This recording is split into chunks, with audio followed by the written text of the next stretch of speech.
Ladies and gentlemen, we welcome you to another edition of the Primetime Rundown right here on the Eastern Observer and the Blackjack Media Group alongside my guys Ian Schraier and Mike Szabo. I'm Joey Jarzynka. Can't thank you enough for joining us here on episode number 60. Last week, Ian and Rob, myself, we were in Atlantic City, so that was a fun time and definitely a different type of show that we did, but it's good to be back in our own homes and doing it with our backdrops behind us here. But ladies and gentlemen, this show is presented to you by Black Cats NYC. Be sure to visit them all over Facebook and be sure to download their newest album, Free Cake, which is out now and play loud. Listen on Apple Music, Deezer, YouTube, SoundCloud, Amazon Music, YouTube Music, Pandora, and Spotify. All good stuff. Welcome to the show, Mike Szabo. How are you today, sir? I'm doing great. Same old, Joey. Just, getting through the summer. It's going really fast, but, had a great July 4th weekend. Can't ask for much more than that. Yeah, I love it. Really, really good stuff. And for those that are observing July 4th on July 5th, because it is obviously Independence Day, quote or parentheses observed, happy Independence Day and happy July 5th for all of you that are out there still barbecuing and tuning in to us just a couple hours, or rather about 58 minutes prior to the Stanley Cup Final, game number 4. Ian Schraier, good to see you again, sir. It's been roughly about 6 days since I last saw you in person. Yeah, it's been a great trip. It was a great trip down to Atlantic City. We had a lot of fun. It was great to present our viewers with a live show, and to really, for you, myself, and Rob to be together to finally Primetime Rundown episode 59 together live in person. But now, as you said, and as I posted on Twitter, we're back in the friendly confines of our own homes. Myself and Joey draped with a nice backdrop, and it's nice to see the crown molding up in Mike's house. It's really good, really good. Listen, that is all good stuff there over in Middle Village where Mike Szabo is located, but all good things ahead for us here at the Primetime Rundown, because it's been a rough weekend for most. And when we say most, we're talking about the Mets fans and Yankees fans. And obviously we can talk about the latter, where both Mike Szabo and myself, we're both Yankees fans. And it's really difficult for us to see the New York Mets taking 2 out of 3. I mean, listen, let's be honest here. I want to start off with Ian Schraier here. For most that were actually going to the ballpark, some of them had to see a 7-inning single-header admission for Sunday night, and that ticked off a ton of people. Honestly, that would tick off myself because of the rain out on Friday. People got to see, obviously, the doubleheader, or rather, Friday was the rain out. Friday was the rain out, and Sunday they played 2 sevens. Exactly, right? And then they played both games there. I mean, it was so bad to see what Aroldis Chapman had to do, and really, you got to see the Mets. They actually won a series against the Yankees. Ian Schraier, talk about your Mets and Pete Alonso, because the polar bear you're still not too fond of, which I couldn't believe. I wrote a little sign in black Sharpie here when I heard you mention Aroldis Chapman and Mike, when Mike's voice just dropped. So I was going to write "Be back in 15," maybe when Mike is done, with his rant about the Yankees. But no, I mean, look, I'm still not thrilled with Pete's play, and as much as I hope Rob DeLuca, who's not with us tonight, is watching and going to comment and tell me how wrong I am, because not only did Pete hit the game-tying home run off Aroldis Chapman in Game 1, he also hit the home run to cut the deficit to 3-2 in the second game of the doubleheader. But with respect to the point you made, Joey, about the doubleheaders being 7 innings, I'm a traditional baseball fan. So initially, when I heard that they were reducing the number of innings for doubleheaders from 9 to 7, I was actually I opposed it. But you know what? Watching how the games have been moving with doubleheaders, it's nice to see that, like, we're done with a doubleheader with a baseball doubleheader in just about 4 hours. I mean, if you want to talk about each game finishing in just about 2 hours. With respect to the Mets, look, Yankee Stadium has been a house of horrors for the Mets for the better part of 20 years. I mean, this team, for some reason, even though historically, if you look at recent history, with the number of times in the last few years the Mets and Yankees have split the Subway Series, meaning all 6 games, usually what happens is the Mets take 2 out of 3 at Yankee Stadium, and then when they come back to Citi Field, the Yankees usually take 2 out of 3 in Queens. Don't know why that is, but that's usually how it works. But for the Bronx, which has been such a misery for the Mets for so many years, it was great to see Taijuan Walker come out and really compete and give the Mets, 5-6 great innings on Saturday. And then, on Sunday, once, Dom Smith hits that Yankee Stadium style home run, which only goes about 2 rows back of the, in right center field.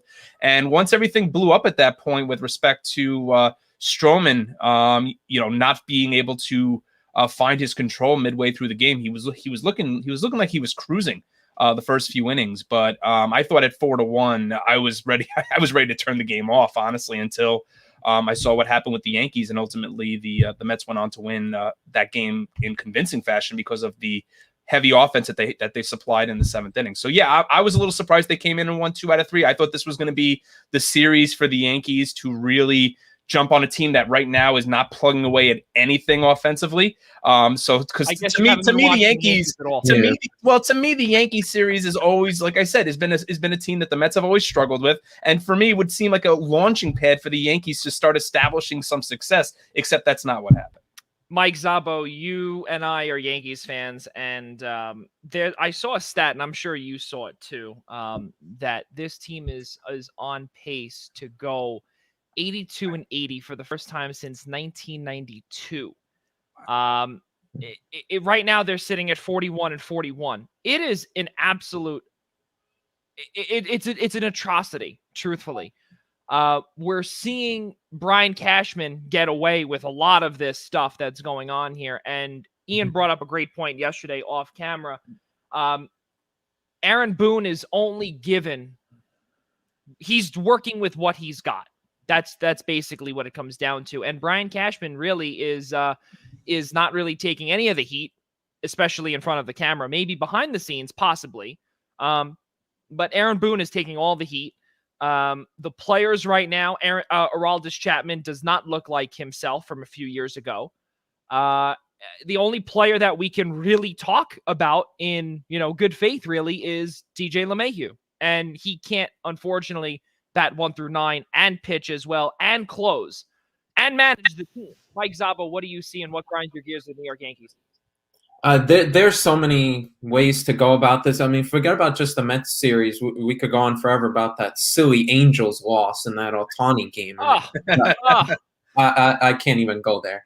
That was atrocious. The Jared Walsh grand slam, right? Yeah. Oh God, it's just that was the worst baseball I've ever seen in my life.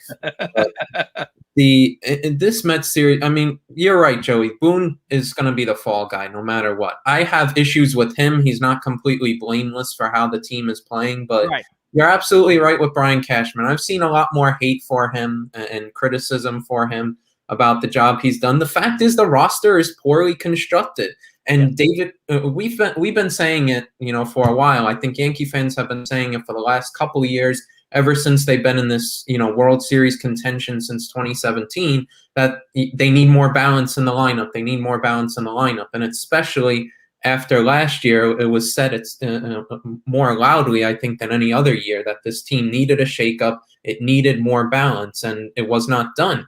David Cohn said it perfect on the weekend's broadcast. I'm not sure if it was in the doubleheader games or if it was on Saturday, but he summed it up perfectly. And he said that the Mets lineup is actually better constructed for Yankee Stadium than the Yankees lineup was. 100%. Yeah, I believe it was the first game of the doubleheader on Sunday that the Mets had 6 out of their 9 guys in the lineup were lefties. And why don't the Yankees have that when their short porch in right field is just 314 feet away? How do you not have more lefties in your lineup more consistently? I think the only guy really is Brett Gardner that is really there. They just sent Tyler Wade down to the minors, so he's gone. So all you have is long overdue. Yeah, long overdue with Tyler Wade. I don't know why he's only there as a pinch runner. I mean. But he's going to wind up hitting 330 in the minors and then come up and they'll think that he can hit again. But the only one is really Brett Gardner. That's a lefty that really works things out. And people say now in hindsight, was letting Didi Gregorius go being a bad move. Other guys this offseason I've been crying out to sign Michael Brantley, and that hasn't been done. And it was revealed that the Yankees front office were talking about signing Michael Brantley or Kyle Schwarber in the offseason, but did not do so because they didn't have enough payroll flexibility. This is the New York Yankees. George Steinbrenner would be rolling in his grave about hearing those two words, payroll flexibility. I mean, just wrap your mind around the fact that the Yankees had a $260 million payroll last year, and in the middle of a World Series window when you needed to add, because you clearly didn't win a championship, you still needed more pieces, you needed to improve. In the middle of a World Series contending window, they cut payroll by 20%. I mean, how ludicrous is that? In a sport that does not have a hard salary cap, you put a hard cap on yourself. The roster is just poorly constructed by Brian Cashman, and he's gotten away with the resume he has. On other teams, Brian Cashman would have been fired years ago. But he got off because of the fact that they believed that he would be able to rebuild the team after 2013, after the core four retired. And to his credit, he did do so. He did rebuild the team quicker than more people expected in 2017. They started contending 2 years earlier than people had thought. But since then, I mean, there's been you look back in hindsight from 2017 till now, you look back in hindsight, some moves that were made or not made that have just put the Yankees in this position where they are. And it's just a complete organizational failure. So I want to bring this up here, and you said it perfectly, because back when we first started this show back in 2019, I don't remember if it was prior to that or whenever it was. I remember we brought it up on this show when it was live here on my premises. And we had said, both Tyler Adele and Nick Partain and myself, we had said this, that when, and I made sure to say this over and over again, when the trade for Giancarlo Stanton was officially put through, I remember saying over and over again, this will come back to haunt them. And you know what? That is not really being spoken about now, because you know who's really taking the fall for that?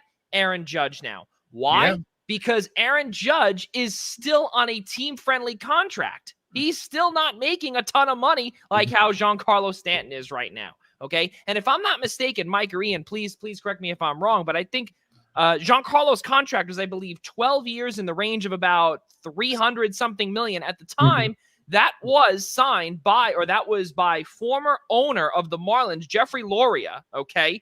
And then when Derek Jeter bought and his crew bought the team, he wanted to completely jettison him in a matter of minutes.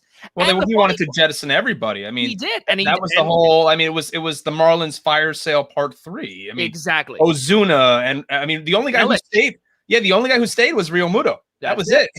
He was gone in the offseason. And now he's gone. Now he's gone. But the best part that Mike said, though, is that the 314 part at Yankee Stadium in right field, there is not a single left-handed hitter that can get there right now. None. There's not even a single left-handed batter. There's not even that, because they relied too much on this guy named Giancarlo Stanton as well as Aaron Judge, which, again, you put too much pressure on this kid.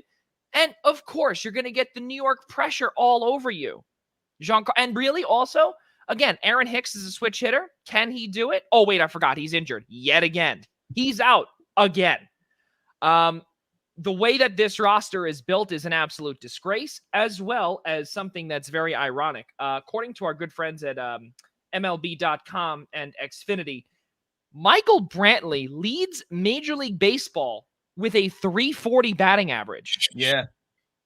Mike Szabo, how does that make you feel hearing that? Well, just stab a knife through my heart. I mean, how many times I've been saying it to sign this guy every time I've been watching him with the Astros. He's a lefty DJ LeMahieu. Why would you not want to have that on your team?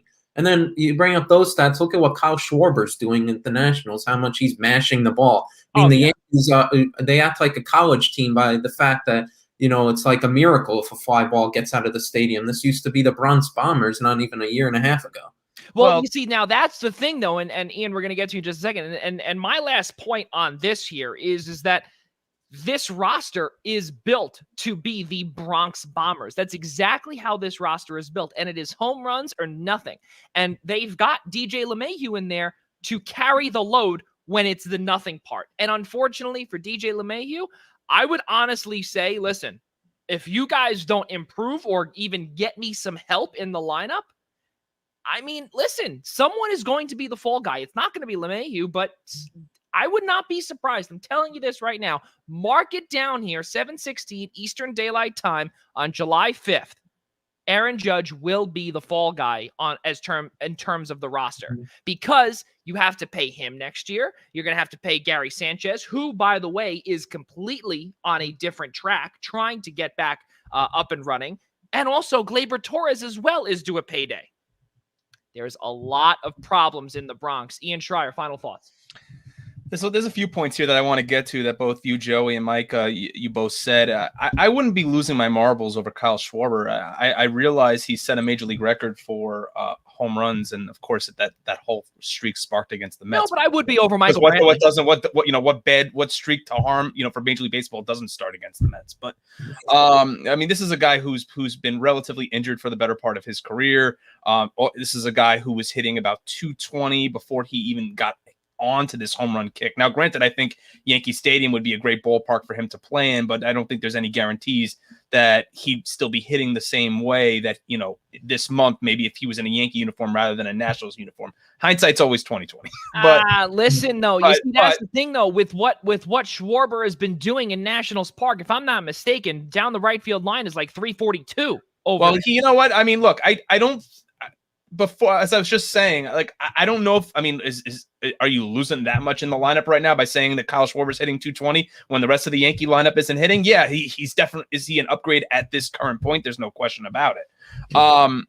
The one guy that's shocking me that I'm surprised, and this goes back to the point, I thought that was a great point that you guys made about Didi Gregorius, is how much Gleyber Torres is struggling. That's really, really a red flag for me, because you know what? I mean, look, guys like Stanton making too much money right now just to DH. Aaron Judge, I agree with you wholeheartedly. I think is going to end up as a fall guy, but I think not enough attention is being paid to Gleyber Torres right now.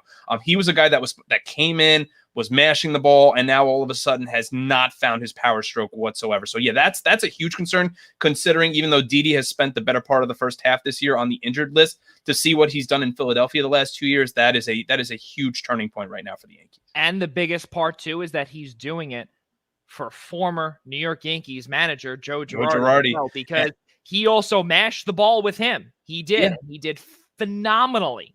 Yeah, and he's a left-handed bat. So I'm never going to give the Sunday Night Baseball crew any credit, but something that A-Rod did actually say yesterday was, and talking about a guy who was a former Yankee, won a world championship with the Yankees, said that solo home runs don't really do anything for you anymore, right? No, what does it matter? You're up 1-0, 2-0, a couple of shots into the gap that changes the complexion of the entire game. So, unfortunately, because of the ballpark the Yankees play in, B, because the family that still owns the team has the last name Steinbrenner in it, they're just forever going to be devoted to this Bronx Bombers mentality of we need to hit home runs and we need to go out and sign the players that are going to continue to hit home runs. Unfortunately, in this day and age of baseball, it just doesn't look like that's working anymore. It's definitely fair, for sure. I mean, the fact of the matter is that I love how you brought up Gleyber Torres, because what the Yankees are trying to make sure that, I don't know, maybe problem number one was letting Didi Gregorius go because of that left-handed power bat, which I can't believe I'm saying it, but if you put Didi Gregorius in the lineup today, his bat would look like a power bat. Yeah. Because of the consistency that he has been able to do. It's brutal. And because Brian Morales was supposed to be with us, he is watching us and he is giving us some comments. He was supposed to be with us tonight. Brian Morales, the director of media relations at Wagner College in the NEC. Brian, sorry guys, I couldn't make it on, but this Yankees team is shaping to be the Yankees of early 90s. History has a weird way of repeating itself. Watch, we will be sellers. See, I'm bored with that. I can't. His final Yankee thought before he starts his drive again: we stink. Full reset is a must. Last NY team to get to this point. Well, even though I wanted this to be the final point, B, I got to tell you, it's not. There's not going to be sellers. It's not. I can't get on board with that. There will never. The Steinbrenners. That is one thing that they will never do. Will be sellers. Not a chance. They will always be buyers, but they will be cheap buyers. And that's the problem, is that they are they have to now deal with the Garrett Cole contract and the Giancarlo Stanton contract that now will haunt them, because now we're beginning to see Garrett Cole no sticky stuff, minus sticky stuff. If I'm not mistaken, in his last 4 or 5 starts, his ERA is about a 4.25. Wow. Yeah, I feel that's low hanging fruit to go after the sticky stuff, because the fact is, I've heard and I've read it that after the sticky stuff enforcement, because what the whole premise behind the sticky substances was that it was increase your spin rate and alter pitches or whatnot.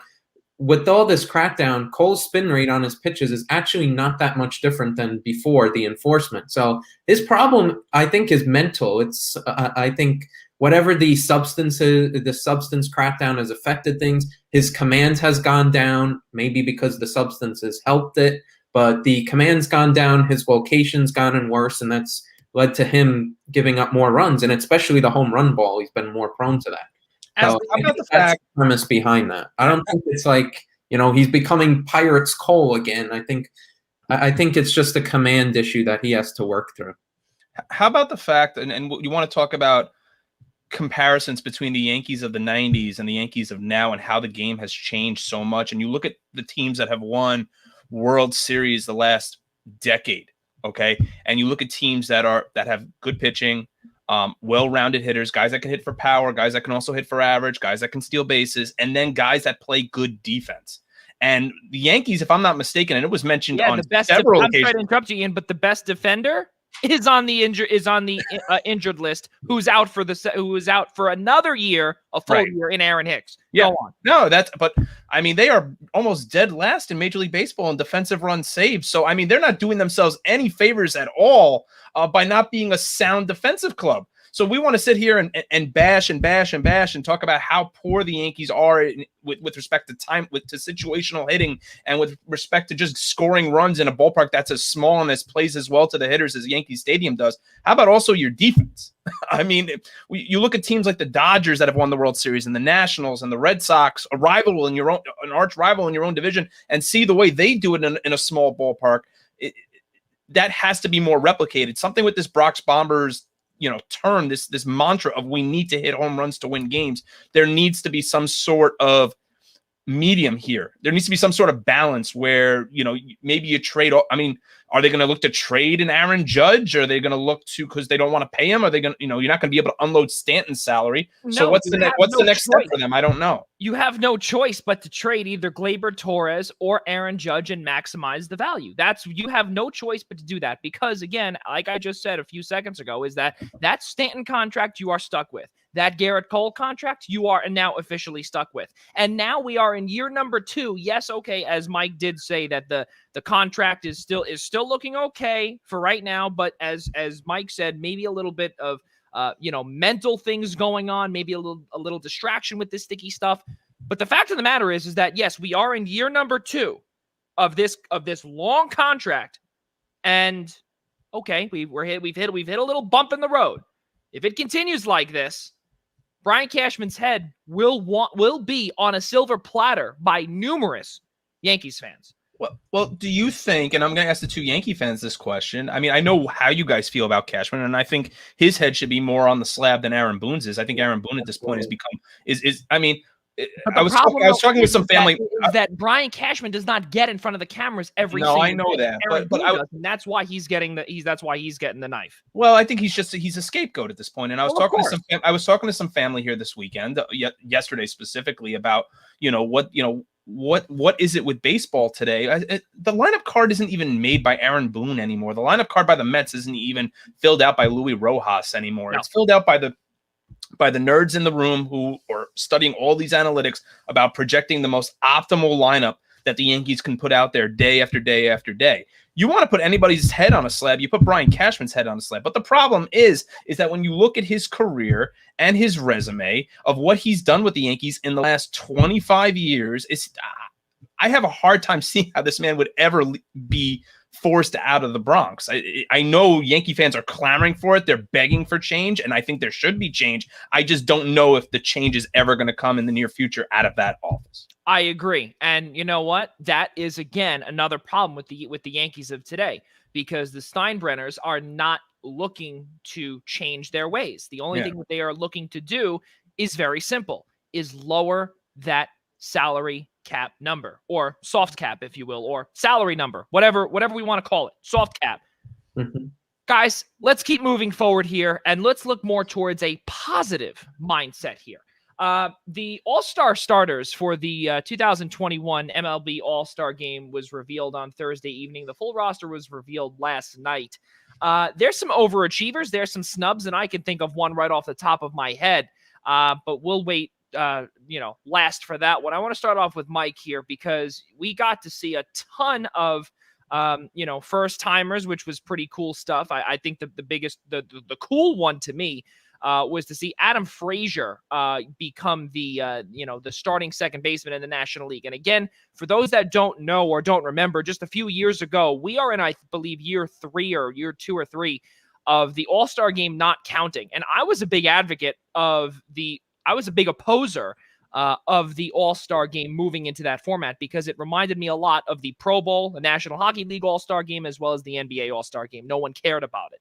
And there were good ramifications of this All-Star Game. It was a good game to watch at times. Why? Because the winner of that received a home field advantage in the World Series. It was the coolest thing. National League were to win. They never did win in my lifetime. But again, the American League would always have home field advantage. Mike, let's start with you here. Did you see any snubs or overachievers, or how did you think that the field looked? Well, I think the Mets fans will have the biggest issue right away, and that John Walker wasn't on there, that you had a couple of Mets pitchers that weren't on there that honestly should have been. I believe Walker was a snub. I'm just trying to remember the you took my pick. I'm just kidding. Mets fans are gonna have a lot of issues with this pick, and the one surefire guy, of course, being Jacob deGrom, smartly, in my opinion, decided to pull out because he's been dealing with, I don't know, shoulder issues or whatnot. He's been a little off lately, so I think that is smart of him. But I think the Mets are the ones who probably will feel the biggest of snubs, because I think it's kind of flown more under the radar, not here in New York, but it seems like it's flown more under the radar nationally of how they've been doing, and especially their pitchers, how they've been doing, just because their division is kind of all over the place. But I think that's the biggest snub from there, the Mets pitchers there. I think the biggest one, and I just want to say this one thing here, was that my biggest overachiever, and for the Yankees fans that are out there, might turn this off, even though I am wearing a Yankees chain because I'm a diehard Yankees fan. Aroldis Chapman being selected to the All-Star Game is the biggest crock of you-know-what. Because with what we have seen him do, and let's keep in mind, folks, for those that don't know, the pitchers are all selected by the commissioner's office. That is the best part about this entire thing. The starters, the reserves, the batters are selected by the fans. The pitchers are selected by the commissioner's office, and Aroldis Chapman is on that list. It grinds my gears so much to see Aroldis Chapman on this list when Walker Buehler is not on this list. Oh, gosh, yeah. That grinds my gears. And you know what? That sums up today's Major League Baseball. How much of a disaster Rob Manfred's tenure has been since Bud Selig retired. Ian Schraier. I'm sorry. Had to say that because that really grinded my gears. And on top of it, I believe he's right now in today's game, 10 strikeouts for Walker Buehler. Well, to quote our good friend Rob DeLuca, he had said to us earlier today that the All-Star Game now is, and it has reverted that way back to name power. Now that the fact that the game, as you had said, Joey, no longer has meaning, it gives more of the reason for Major League Baseball to tailor the game the way they want to see it, and the star power and the names that they want to see be playing in the All-Star Game. So although Aroldis Chapman, I think it was, converted his first 11 save opportunities, and I think over his last 10 appearances, his ERA is somewhere north of 20. I saw that yesterday on the Sunday Night Baseball broadcast. I couldn't believe it. But Taijuan Walker is, to me, a huge omission off there. I mean, I'm a little on the fence about Stroman. He did get out to a real hot start this season. He's tapered off a little bit the last month. It's hard to argue against Edwin Diaz considering what Mets fans have seen from him. But this year he's been he's perfect, I think, or maybe he's blown only one save. He's been close to perfect, if not perfect, on save opportunities this year. But I completely understand why they omitted him. Another name that's a glaring omission to me right now is the fact that the Houston Astros are 20 games over 500, and Yuli Gurriel is not on the All-Star, not even an All-Star reserve at this point. Yes. You want to talk about a team that everyone was pushing all their chips in. Now that they have no more garbage cans, no more ways to cheat, this team is going to fall off a cliff. And look, the Astros are. I think that's why he was snubbed, probably. It's very possible. Again, it all comes back to politics anyway. But I mean, the guy's hitting 320 with I think it's 10 home runs and 31 RBIs. I mean, the home run and RBI numbers aren't great, but like, look, when you've got guys like Altuve and Correa and Brantley in your lineup every single day, you don't need Yuli Gurriel to be going deep every day. Right. In regards to overachievers, Joey, I think a name that stands out to me as much as I would like to see him in a Mets uniform is JT Realmuto.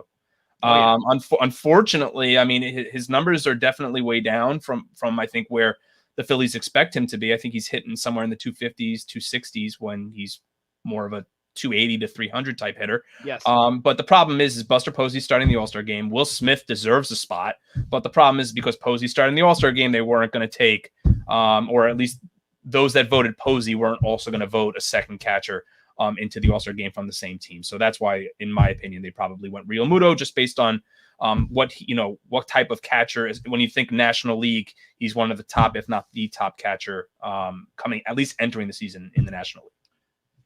To me, also, one final part in this, as much as it hurts me to say this, and Mike Szabo might, X out of this, X out of our studio if I say this, but I have to give credit where credit is due here. And the Boston Red Sox, I mean, listen, they were not projected to be where they are today.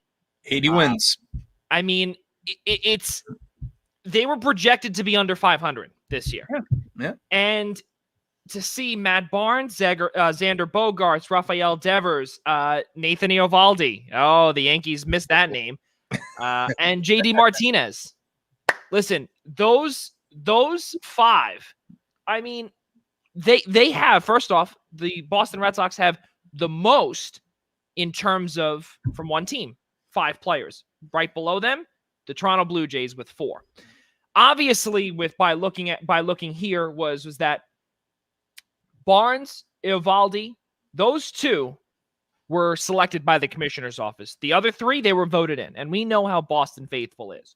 The Blue Jays, all 4 of them, Bo Bichette, Vlad Guerrero Jr., Marcus Semien, and Teoscar Hernandez, all were voted in by the fans. All good stuff. And again, you want to talk about underachievers? Blue Jays.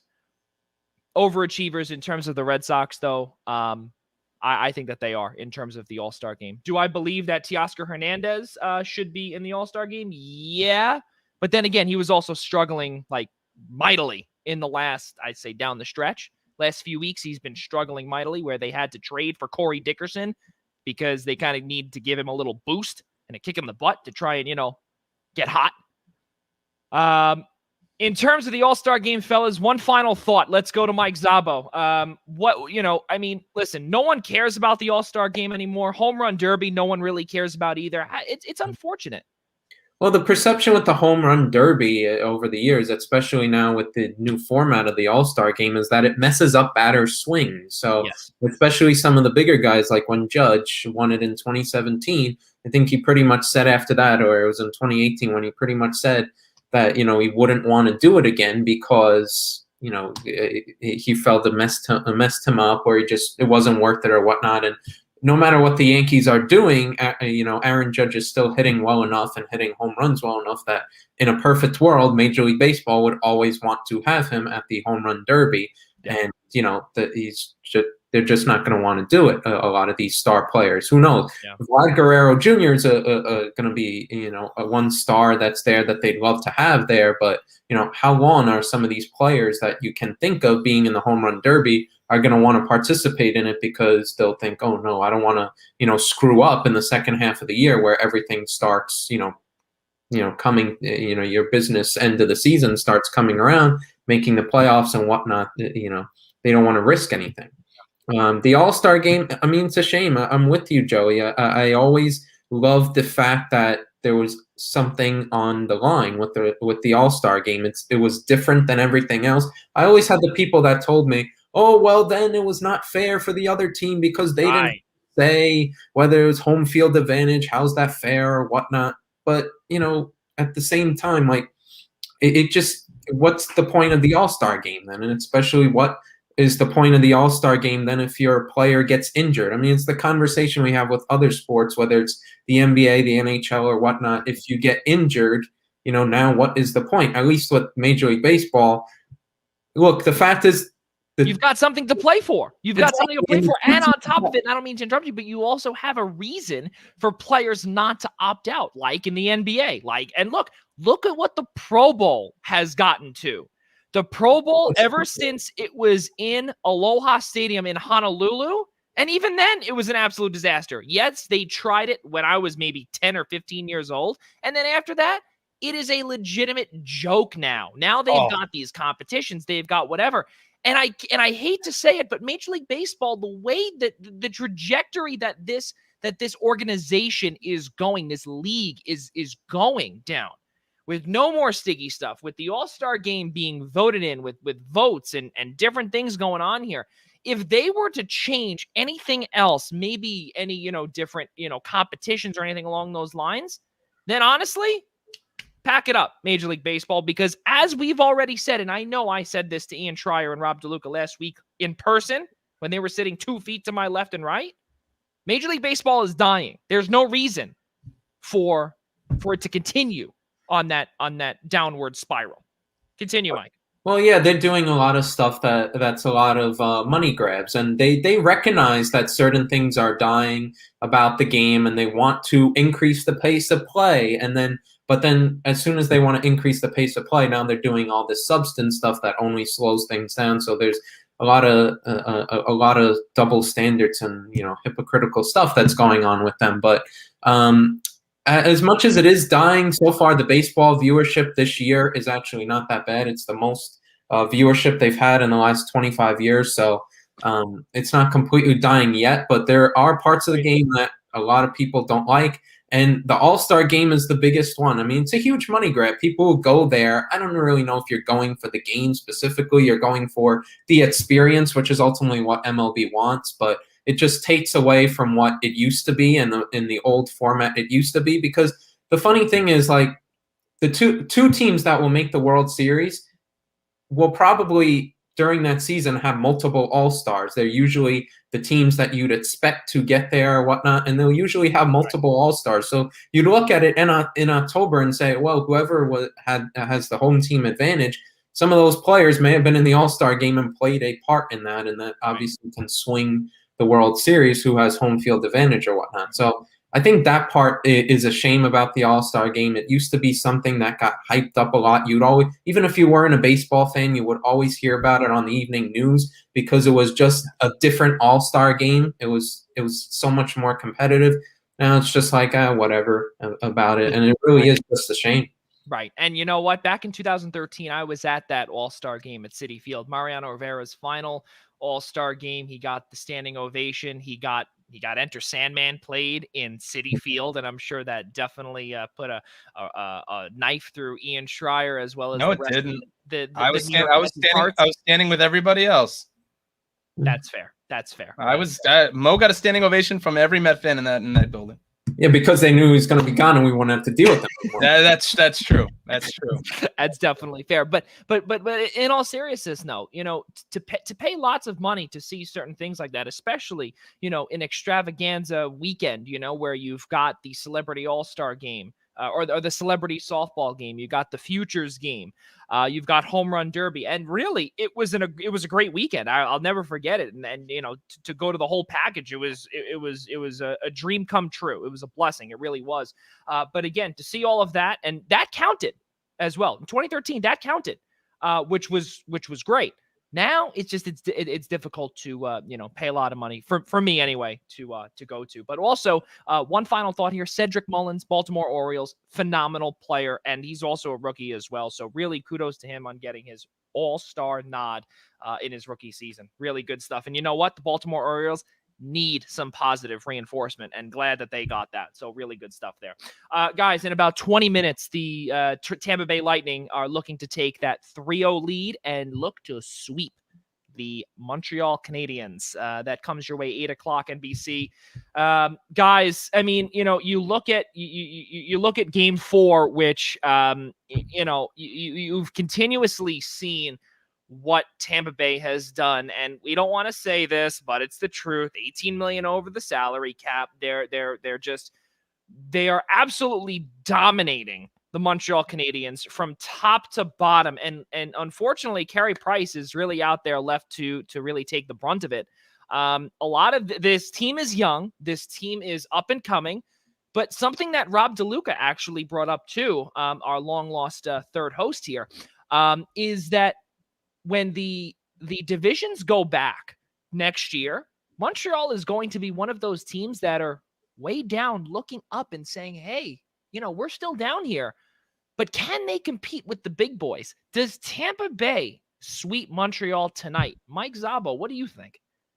I'd probably say no. I think they probably get one game, just because the fact that sweeps in the Stanley Cup finals don't usually happen that often. So I would bet probably just, if my money was on it, just bet Montreal to win one game, and then Tampa wraps it up in Game 5. But I wouldn't be surprised if they do it tonight. Tampa is just a much more experienced team. They're just better on all facets. And maybe Montreal, they overachieved this year. The young team is coming, but they're just not quite there yet. Ian Schraier.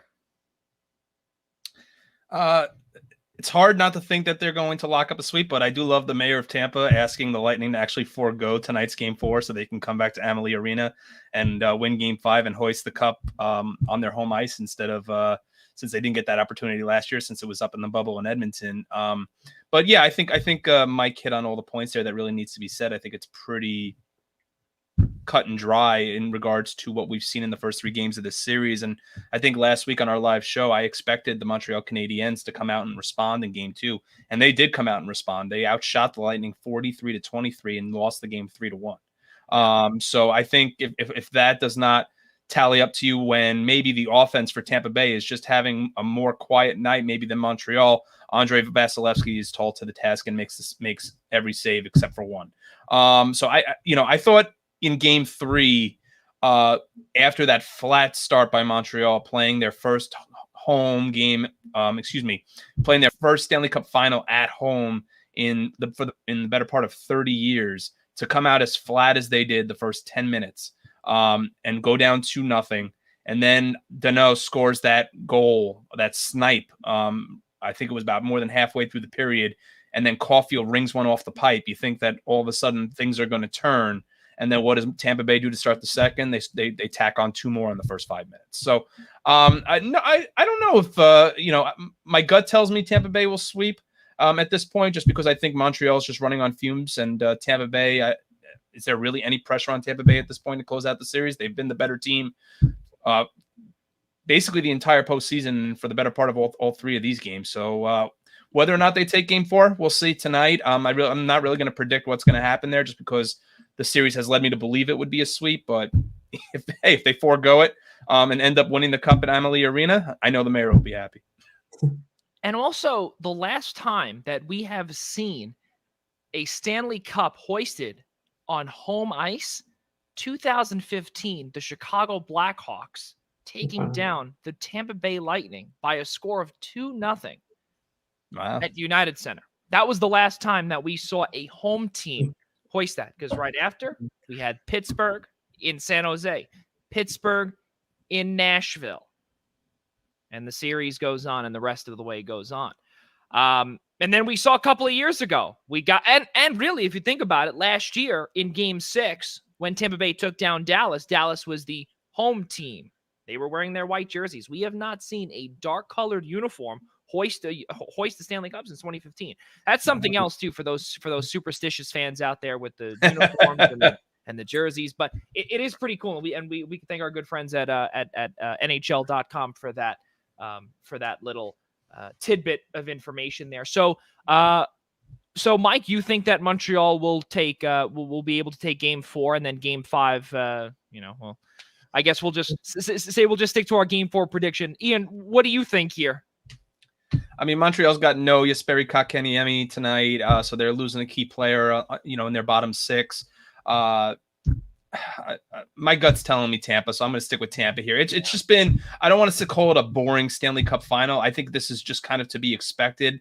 It's been boring. Yeah, I think if the Canadians stole game 2 after outshooting the Lightning by 20 shots, maybe we're speaking a different tune, because I think all 3 of us last week in Atlantic City predicted the Lightning in 6. I don't even think it's getting to that. I mean, At this point, it's the Lightning, or I mean, sure. If you want a prediction for me, I'll say the Lightning sweep it tonight in 4. Yeah, it's tough. I would say that Montreal is not going to be able to even win a game. They are so outmatched. Do I think that they've got a good future ahead? Yeah, there's no doubt about it. And I think Nick Suzuki, you have to maximize his entry-level contract. You have to get as many players around him as possible and just continue to build around him. There's a lot of stuff to be discussed on our Free Agent Frenzy recap show that will come your way on Thursday, July 29th. The start time of that is to be determined just yet, but all I could tell you is that the 3 of us, most likely Mike, I'm hoping Mike, I guess I'll invite you now, but I was going to tell you anyway, but here, might as well tell you now. You don't want to know, Mike, what he told me backstage about having you on for the NHL. No. You were on the list anyway. That's why I'm saying it regardless. But July 29th, which is Thursday, time is still to be determined on our recap show for NHL Free Agent Frenzy. And as for all those that know, the Primetime Rundown, the Eastern Observer, we all love the NHL. And Free Agent Frenzy is the biggest time of the year for us. It is kind of, it's kind of the new year. Just like how Dennis Bernstein and DB told us last year. It said that he told us last July, I believe it was, that it is just like Christmas. It is Christmas in the summer when hockey was restarted, when the return to play format commenced. So all good stuff coming up ahead when we finally are, we return to normal. About a month behind in terms of Free Agent Frenzy, but it's going to be a fun one. July 29th right here on the Eastern Observer. Guys, let's keep moving forward here. Not much to talk about in the NHL because obviously we're going to have our free agency show and also the expansion draft show. We're going to have a whole bunch of that coming your way in the next couple of weeks. But be sure to keep keep in touch, or really just stay focused, or stay tuned rather. That is the best way to put it, to our social media at the Eastern Observer. On Instagram, as well as at Observe Eastern on Twitter. Be sure to look all the way on the bottom, just below Mike, where the ticker has all of our information, individual as well as the station's information as well. Guys, let's keep moving forward here. The NBA, some really cool stuff here. The Phoenix Suns will be taking on the Milwaukee Bucks starting on Tuesday. We don't normally talk about the NBA here, but this is a really, really good story to discuss, where Chris Paul, or otherwise known to most CP3, is heading to his first ever NBA Finals. And the cool part is that, and this is the feel-good story part, is that his head coach, and Monty Williams, was his coach when he first started in the NBA back in 2003. My goodness. That was first off, a long time ago, number one, nearly 20 years ago. And on top of it, he gets to start off his career with Monty. And who knows? We'll see if he can maybe go out on top. I don't expect that, because I think he's still got some money left in the in his contract. But the bottom line is that it's come full circle, and now he's out in the valley. Talk about the feel good story, Ian Schraier. What do we think? Well, he does have the option to walk away, actually, at the end of this year. There's even some rumors circulating that he could be a go New York, go. Be the missing point guard, the missing piece of the puzzle for the Knicks. But I mean, you don't want to hand the Suns the NBA trophy? Sure, I'll do it. I'm kind of expecting that series to be about just as boring as the NHL Stanley Cup final is. I don't want to call the Bucks a one-trick pony, but I think that we saw what the Bucks were able to do against the Hawks once Trae Young got hurt. In my opinion, they are a one-trick pony with Giannis, and the Suns can just beat you so many different ways. And that's even just taking away CP3 and Devin Booker and DeAndre Ayton and so on and so forth. And you go down the list. The Suns are better coached. They're better. They're deeper. They're just overall a better team. And when you look at the route that they took to get to the NBA Finals and how well they did it, taking down the Clippers in the style that they did as well, there's no reason to think that this series should be. I mean, look, I'd say the ceiling for the series is 6 games. I won't say a sweep, but I would say 5 or 6 games, Phoenix. Mike, your thoughts? I second that. I say Phoenix in 5. I think they're just an extremely deep team. I think the Bucks without Giannis, whatever his injury status is, it was already going to be a tough series with Giannis, and most people are probably picking the Suns even with Giannis. But now without him, I don't think Middleton's going to have enough Holiday. I don't think they'll be able to carry the entire load by themselves. They got a lot of good players around there. You got Pat Covington, a lot of good role players. Bobby Portis can chip in some points here and there, but without having Giannis in there, Giannis and Middleton, that duo, that partnership that on their best night can give you 35 each. It's just, I think the Suns are just completely outmatched them. They're such a deep team. Like Ian said, they can hurt you so many ways. They can play so many different ways in order to get a win. It's just destiny for them. They're going to win this championship. It's funny because not too long ago, CP3 was this guy that was like, how we talk about with the Yankees and Giancarlo Stanton. He was this guy that was like turning into a burden. 30-plus-year-old. Yeah, he's a great guy.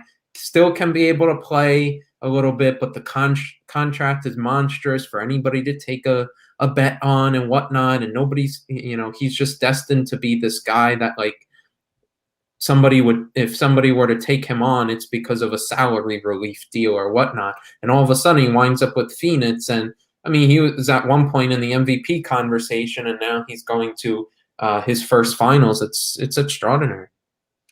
I find it amazing, honestly. And I think to me, the cool part is that for the Big East fans that watch our show as well, Mike knows exactly what I'm going to say, but Mikal Bridges is one of the starters on Phoenix. And for him to be chasing roughly about 2 to 3 years out of college at Villanova, I remember when we were, when we would be sitting down with him, we were chatting with him in the locker rooms, when he was a Wildcat. During our WSJU days at St. John's. Really cool stuff to see him now going out to chase that ring. And for that reason alone, aside from Chris Paul, obviously, the number 2 reason for me to root on the Phoenix Suns is because of Mikal Bridges, is because we were able to chat with him years ago. And it just shows again how these basketball players at one point were college basketball players. They were children, but they're also human beings as well. And they're really going out there and they're really going out to chase something that they have been dreaming about and working so hard to eventually get to, and to get and climb Mount Everest and eventually get there. And they are so close to getting to the peak of Mount Everest in terms of the NBA Finals. Really amazing stuff to see that. But also going back to what the Milwaukee Bucks are all about, the biggest thing to me is no Giannis. And if that doesn't happen, if his presence is not there, it's going to be a 1-2-3 game. Or rather 1 through 4. Do I think that there will be a sweep? I think Milwaukee will be able to take one in Fiserv Forum, but that's really about it.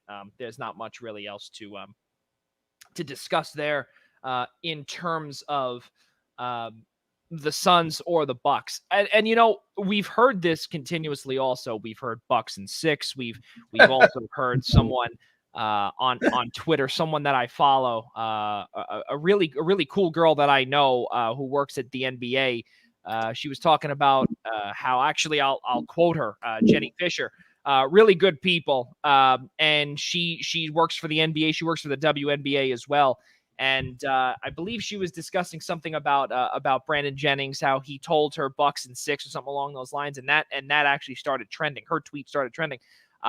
where Brandon Jennings had told her Bucks in 6 at some points, and she believes that could possibly happen here now, to see her lifelong dream of having the Milwaukee Bucks hoist an NBA championship. I mean, yeah, that would be pretty cool, but I mean, again, I'm sorry, Jenny, I don't think it happens this year. Maybe down the road, but definitely not this year. Probably cool to see your team wear the finals patch on the collar, but they need another big player alongside Giannis at this point for Milwaukee. I mean, I'm happy for the Bucks and being in the NBA Finals, but when it comes right down to it, they need another big piece to be playing alongside Giannis, whether that be a point guard or someone at the top of the key that can knock down shots. And let Giannis just stand in the post and dominate where he's used to dominating. Until that happens, I'm not so sure Milwaukee is a title winning town yet, but I think they're close. Yeah, and I just want to quote that tweet exactly. Quote, Brandon Jennings first said Bucks in 6 back in 2013 to me.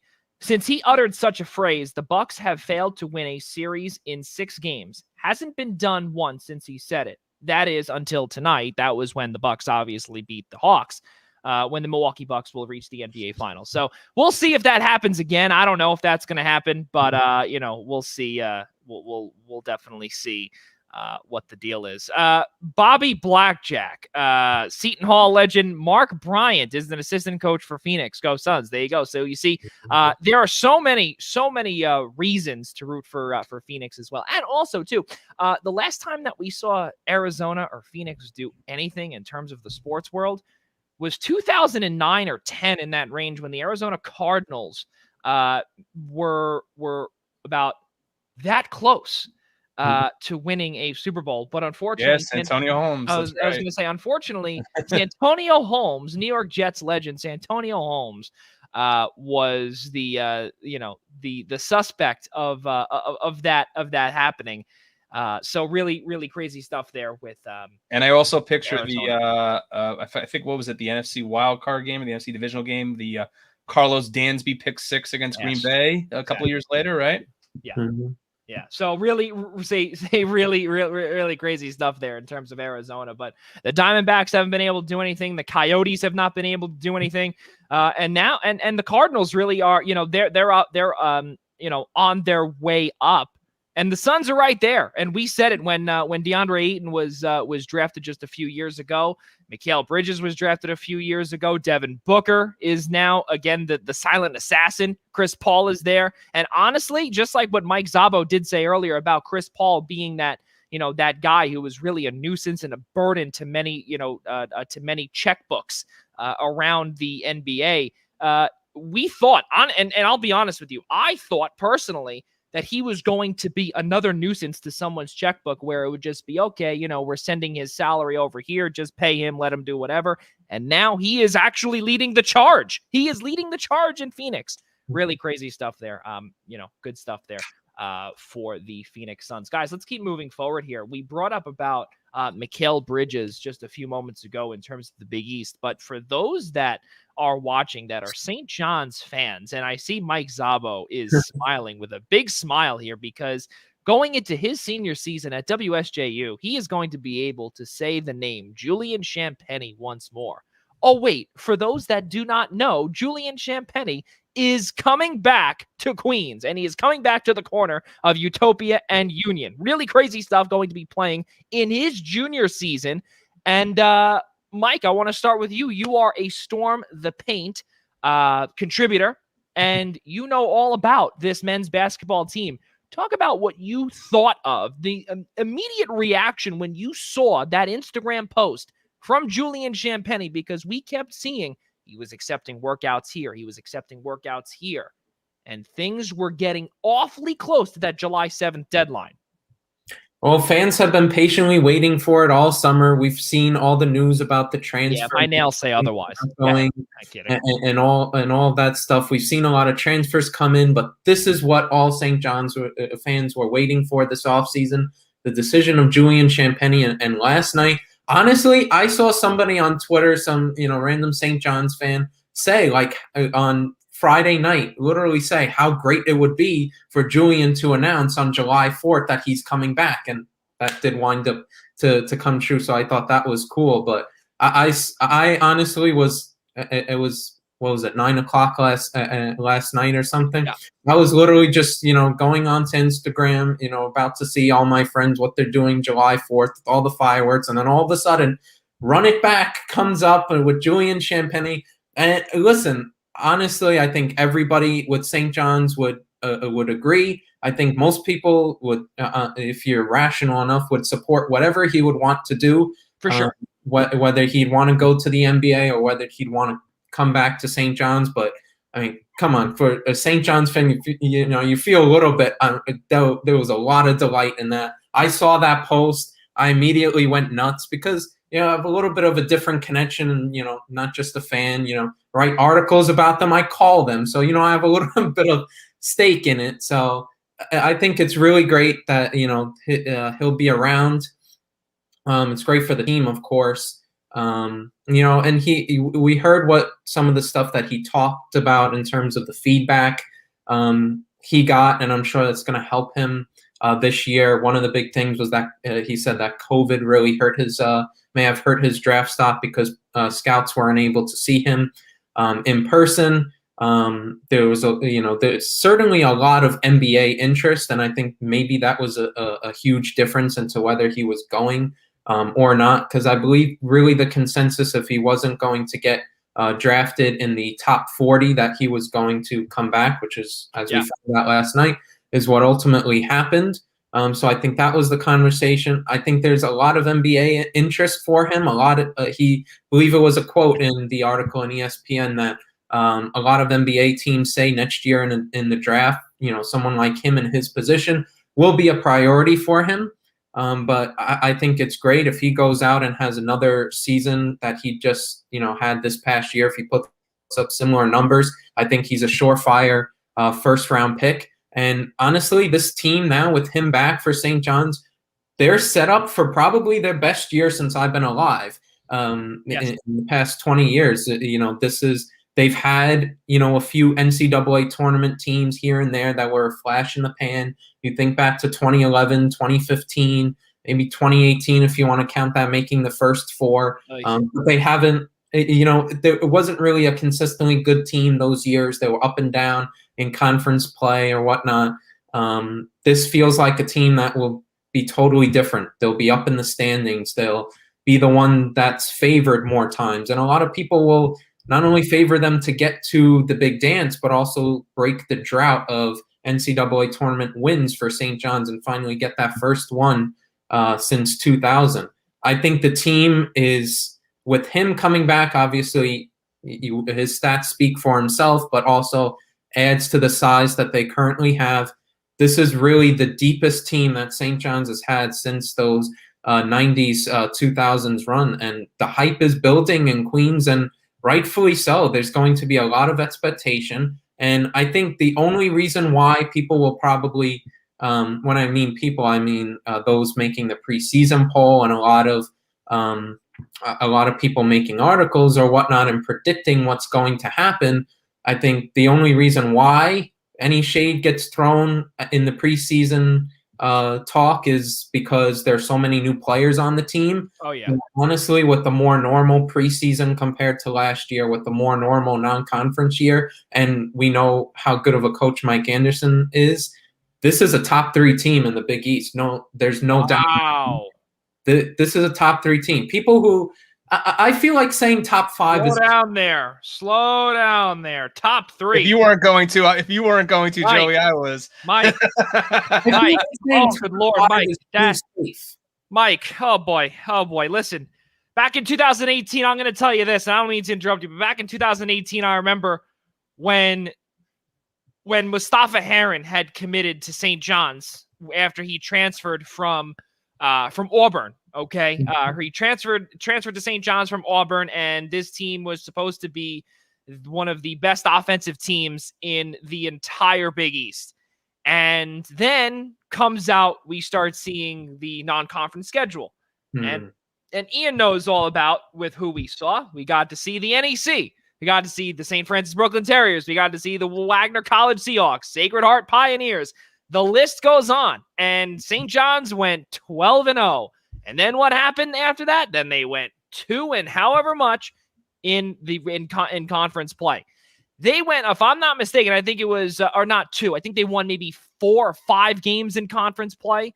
And they were slowly just dropping. And they literally crawled into the first 4. Yep. It was an absolute disaster. And Shamori Pons played one of his worst games. Worst games towards the end. Yes, in the first 4, he was the only one that was able to do well. Mustafa Heron couldn't do anything. Marvin Clark was unable to do anything. And Justin Simon, you can only do so much. And that was back in 2018, of course. Now, I want to bring up Mike's point about having a brand new roster, the complete turnover, and what the NCAA has done as well. We have seen, obviously, the free agency type deal in the NCAA now, where there is no transfer rule. Everyone is free to choose wherever they want to go. They can go into the transfer portal with no repercussions, where they do not have to sit out 1 year, and they are able to just go here to here and play. 3 players. 3. 1, 2, 3 players. Posh Alexander, Julian Champagny, Dylan Adaiwusu. Those 3 will be returning to Queens. How many newcomers do we have? 1, Aaron Wheeler. Steph Smith, 2. Omar Stanley, 3. Joel Soriano, 4. Montez Mathis, 5. Rafael Pinzon, who, mind you, is a freshman. You look at these players and you say to yourself that, yes, it is a phenomenal team. I can't call them a top 3 team yet. And it scares me because, yes, I want to smile, Mike. I want to smile and I want to say, yes, this is the year. This is the year. It hurts because you look and you say to yourself, Villanova, Xavier, UConn. And, mind you, let's not forget, Seton Hall always has our number. Yeah, it is true. If I had to pick top 3 right now, I'd go Villanova, UConn, and probably Creighton top 3.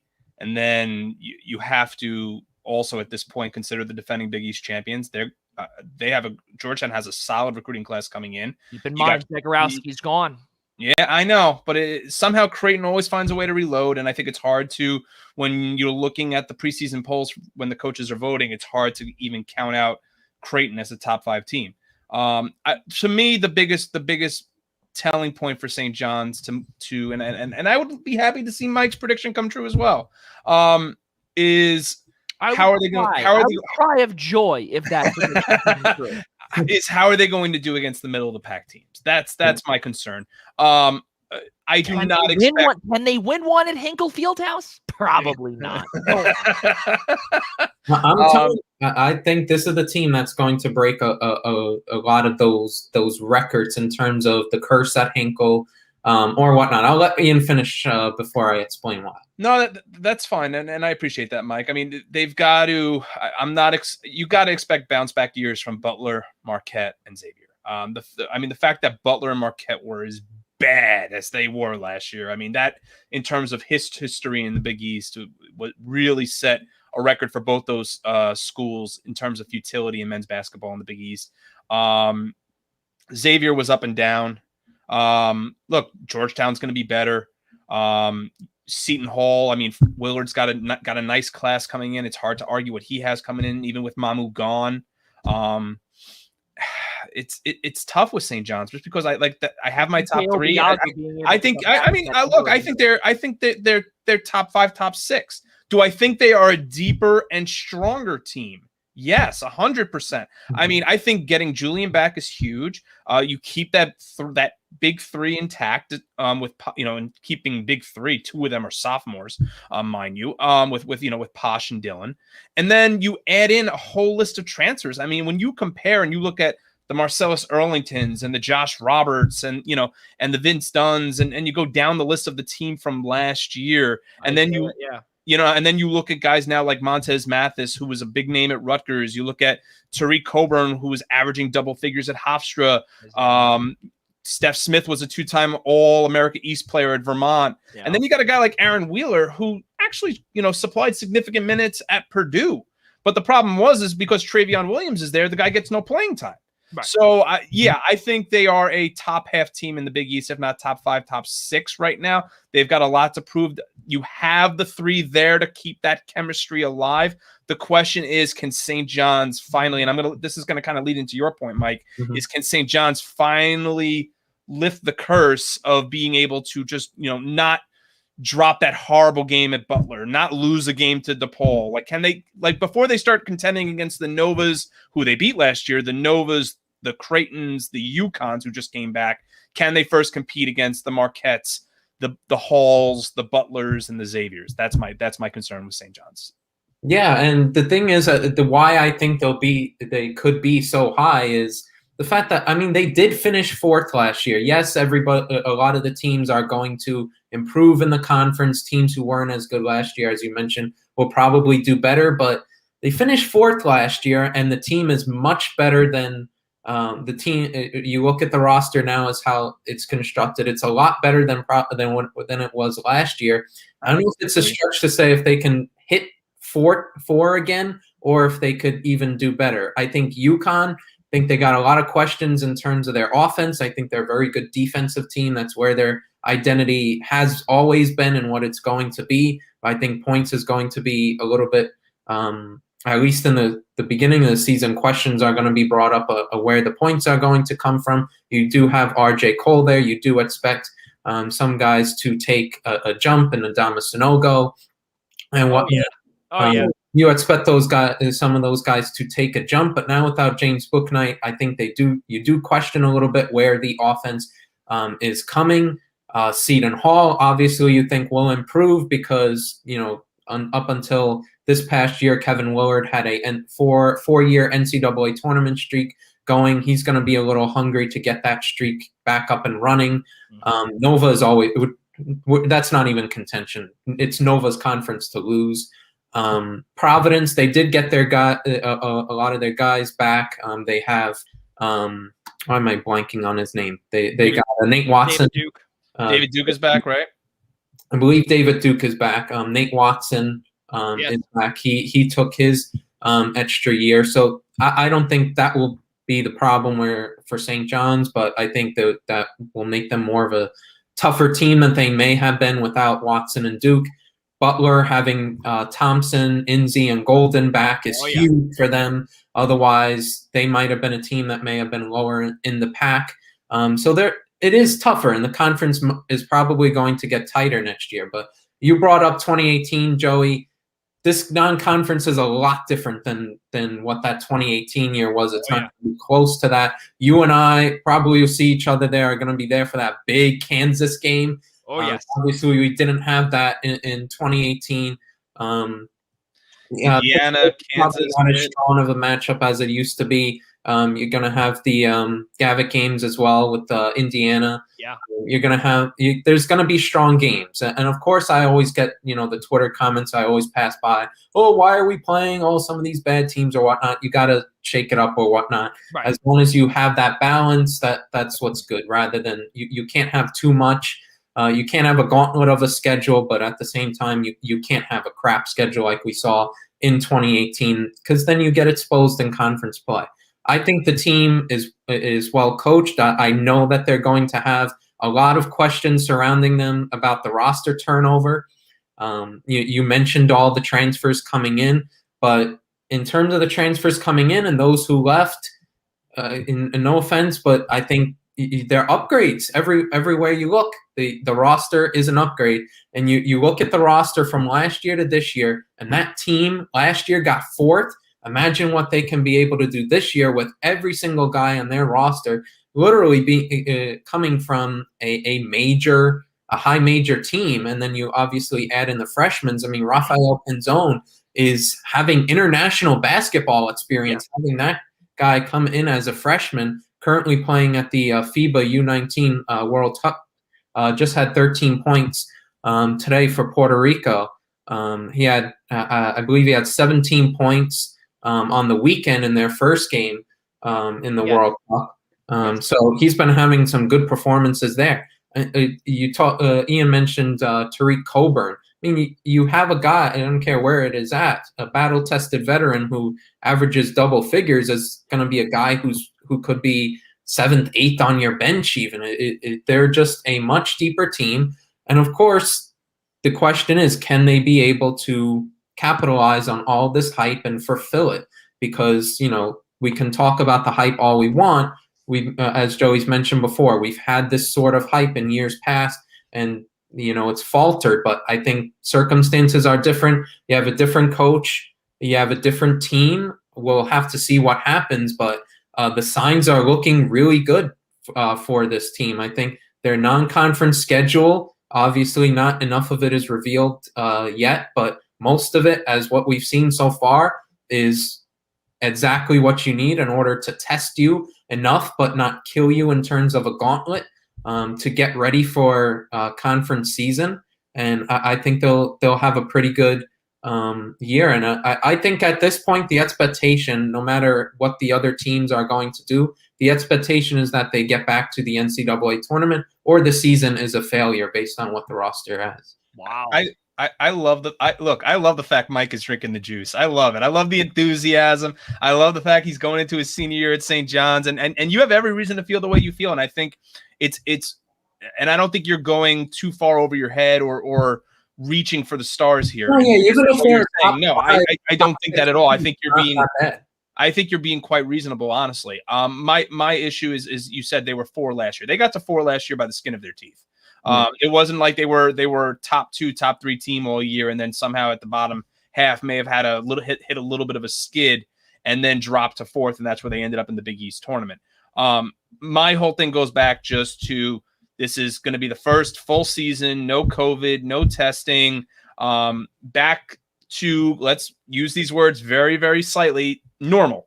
And I think with that being said, and the amount of movement we've seen around the transfer portal, I think we saw how poor, at least until Georgetown got going, really the 2/3 of the Big East was. I mean, the Big East was absolutely horrific last year. Let's not discredit that either. Is how bad the Big East was. Aside from a couple of teams at the top, and I mean, Joey, Rob, and myself for weeks were talking about how many teams is the Big East getting in, because at that point, I mean, we were sold on Villanova, Creighton, and UConn, and after that, who knew at that point? If Georgetown didn't win the Big East championship, the Big East probably the lowest amount of bids since the mid-90s. Yeah. So I think I'm expecting, Mike, not only do I expect St. John's to be stronger and on paper, are they deeper? Am I, like John Rothstein had labeled them today as a tournament team in this upcoming year. As of right now, on paper, I'm buying it 100%. I am buying them as a tournament team right now on paper.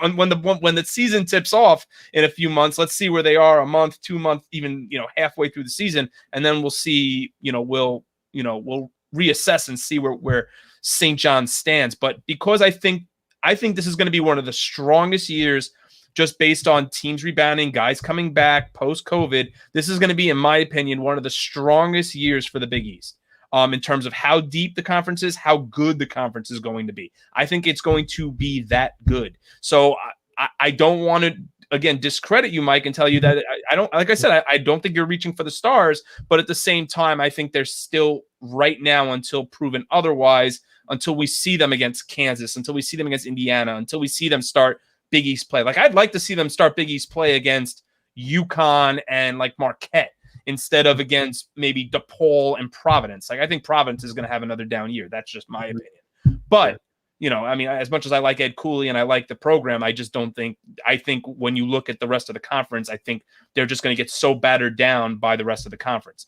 I just think until I see them more, it's hard to not at least label them at this point. Even though I'm buying them as a potential tournament team, it's hard not to label them still as middle of the pack. The biggest question for St. John's is, can they not get off to that slow start in Big East play that they did this past year? Because they put themselves in a hole, and then They finally found their rhythm. The guys were able to gel, and they obviously went on the run that they did to finish off the year. Bar, of course, that horrible DePaul loss at home that pretty much ended their tournament hopes. I was there on the call for that. Man, that hurt. But they didn't belong there anyway, but that's besides the point. That's the biggest key for them, is that can they get off to a better start in the Big East Conference, in their conference play, because that's been the problem the last couple of years, whether it's been a hyped team or not, is that they've always get themselves into a hole that they can't dig themselves out of, and that's going to be the biggest key for whatever St. John's does this year. I don't think there's a more important start to Big East play for St. John's. I mean, it is every year, but I think even more so this year, considering how deep that team is. Go ahead, Joey.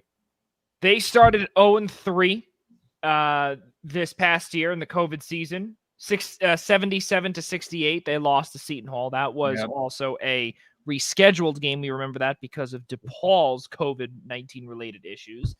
The UConn contest, that was actually, I believe, that was the they didn't play that. They did not play that, and they did play that later on when James Bouknight was hurt, which is why St. John's was able to get their first win at UConn, and more notably at Gamble Pavilion in nearly 20 years. That's number one. Number two, the reason why they did not, or they played Seton Hall, was because of that UConn switch up. So that was my fault there. They also lost to Georgetown, which was another shakeup because of Butler on the 13th of December by a score of 97-94. And I remember, Mike, I'll never forget that contest because that was just under the basket. Under the basket. We remember this vividly, and I have this picture in my head when it was done, wasn't it? St. John's was up, I believe, by like 15 or 20 points. With like 5 minutes left. They were up by 7 at the under 2 timeout. Under 2 media timeout. They're up by 7, and they blow it. But they had a chance in overtime where I believe it was Qudus Wahab. I believe was the one to score. Yes, it was that bucket underneath the bucket. Tosh was taking a free throw. Yes. The strategy was make one, intentionally miss it, get the rebound, put in the layup. And the plan went to perfection. Isaiah Moore gets the ball and then gets blocked by Qudus Wahab. Right. But it shouldn't have even have gotten to that point. Right. Well, wasn't that the same game where the reason Georgetown went ahead in overtime? Was that the and I just said his name too. The Rasheem Dunn turnover, was that when he stepped on the sideline out of bounds? I can't remember if it was the same game. No, it was on the inbounds play. It was on the inbounds play, and I can't. That was the Butler one. Yeah, that was the Butler game. That was the Butler one where they lost. Hold on, I will get you the exact score, by a score of 76-73. Where again they came off to a hot start, and I believe, Mike, it was at the U4 timeout. They were up by like 18 or something along those lines. They were up. Yeah. They were up big in the first half, and then it all went downhill. Now you bring up that point, Mike, about how this team needs to not have these lapses like how they did last year. I'll bring up those small losses. DePaul, 88-83. And I don't mean small loss like it, the score-wise. I'm talking about a massive loss to a team like DePaul who had so many COVID-related issues that they didn't even get started until Christmas. That's number one. Number two, they also lost to Seton Hall when they were ranked, if I'm not mistaken, I believe number 4 in the conference. And it was the 4-5 game that was one of the best games, or anticipated best games, in the Big East tournament in years, where it was 2 consecutive Seton Hall contests, and they thought, well, maybe, it would be a toss-up for number 3, right, for the third meeting. And then you also look back to the Marquette game. I believe that was at Carnesecca Arena. Let me just grab the score up here, where they lost 73-71, where, again, Julian Champagny was the only one able to put together something, and there was no help. I want to circle back to basically kind of end this topic here, because the biggest thing with Julian Champagny too is that I read a few articles today, and this is something else that we noticed last year too, is that Julian Champagny's defensive numbers, and we saw this too, Mike, last year, St. John's defensively took a notch downward, where Mike Anderson's teams are always defense first. and the 40 minutes of hell, okay? That is exactly what they do. Now, this is the part where I agree with Mike and Ian in terms of depth. This is the part where Julian Champagnie can really get back to form and become a formidable NBA draft pick. Why? Because he's got the experience around him. He's got the talent around him. And on top of it, too, the height is there. That is the biggest thing. Yeah. The height is finally there, where he does not, in terms of Champagnie, that is, he does not have to guard these players that are 6'11", 7 foot. He doesn't have to. He's 6'8". He's going to be playing more on the wing, and he's going to be able to take a few deep breaths and say, okay, now I can get back to playing my defensive style, as well as taking it up a notch offensively as well. You look at some of the at the starters here. The shortest guy on the team now is Posh Alexander, 6 foot. That's pretty good. Mm-hmm. That's pretty good. And the tallest guy that I could see here that's going to be starting, really, I would say, is Joel Soriano out of Fordham, 6'11". He's a junior too. And then you also have, and I can't pronounce the name, is Schraier,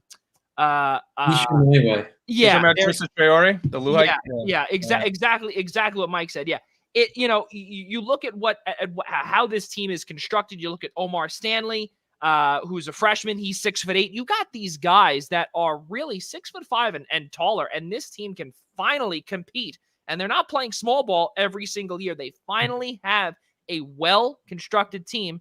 Obviously, the complete opposite of the New York Yankees that we were talking about earlier today, or earlier in the show. But this is a team that I think could definitely be top 5. I wouldn't go top 3 yet, because if that doesn't happen, I'm coming for you, Mike. I'm coming for you. Top half for sure. Top half, top 5, top 6. Yeah, there's no doubt about it. And as long as you make the NCAA tournament, even if it's 5 or 6, right.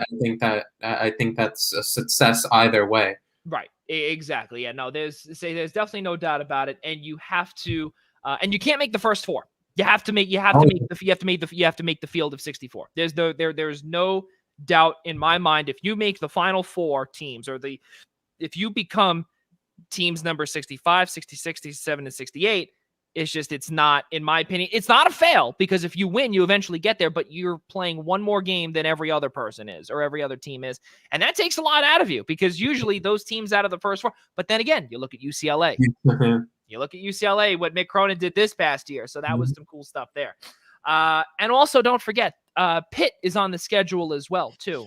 No Champagnie versus Champagnie, because Justin is, he's staying in the draft. So it's going to be Jeff Capel taking on Julian Champagnie, I guess. Not really much to discuss there, but this schedule, this non-conference schedule, is beginning to come out. Mississippi Valley State, and let's not forget who is from there. Anybody that is watching us,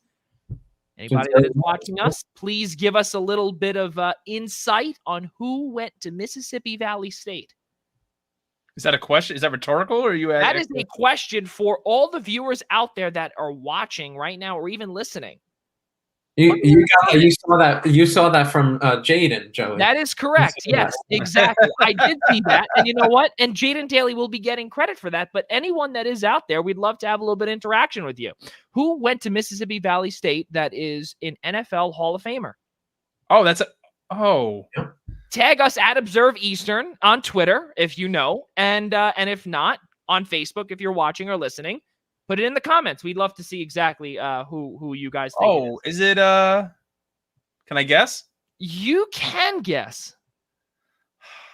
Michael Strahan? Wrong. No? Okay. Wrong. I had it before. I think I heard it from Jaden. I think you are 100% right, and that's where we're going to leave it off, and we will come back to the end, or to that question. So now you got that stuck on me, huh? Mississippi Valley State NFL Hall of Famer. You're gonna kick yourself if you when you hear the answer. You're gonna be like, "Oh man, wow! I just saw who it was. Wow." Yeah, he just looked it up. Yeah. Ladies and gentlemen, Ian Schraier just cheated. Thank you very much. I'm allowed. I'm not gonna guess again. I only guessed once. It was a pretty glaring omission on my part. But. There you go. But yeah, no, that's the biggest thing with obviously Julian Champagnie returning. Also this year too, guys, I just want to bring up this one more point about St. John's too. Tariq Coburn also, he just committed from Hofstra. He was also at St. Bonaventure as well. One final thought from Mike Szabo on Tariq Coburn. What do you see with him and really how he comes in here where Mike Anderson can conceivably send out 10 guys on a given night?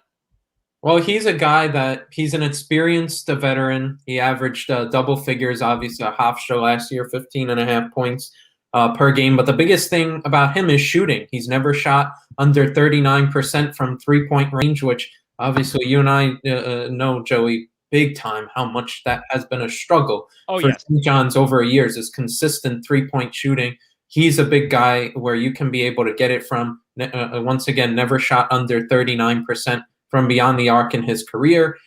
Steph Smith is also another one who shoots really well from three in his junior year. A year and a half ago, shot 42%. That's what they'll be looking for from him. But Coburn, having him in there, he's going to be a good shooter for them. A guy who at times can be able to be a ball handler. I know that's a big question going around St. John's if they should use that last scholarship spot on a true ball handler that could back up Posh, but I think they do have a couple. I think we saw in the World Cup with Pinzone.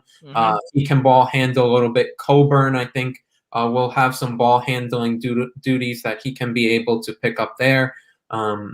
He's just a really good guy to have on the bench. And also, if you want to be an NCAA tournament team as well, another facet of it that goes underrated is being able to consistently make your free throws, especially in tough games right at the end. And Coburn is a career 82% free throw shooter. How huge is that to be able for Mike Anderson, let's say in a late game situation against Seton Hall, you're up by 2 or 3 in the final minute of the game, you can bring him in a situation where Seton Hall has to get into the foul game, and he's one of the guys that you're going to foul, and you get to put a guy who shoots 82%. He's able to draw those fouls, right?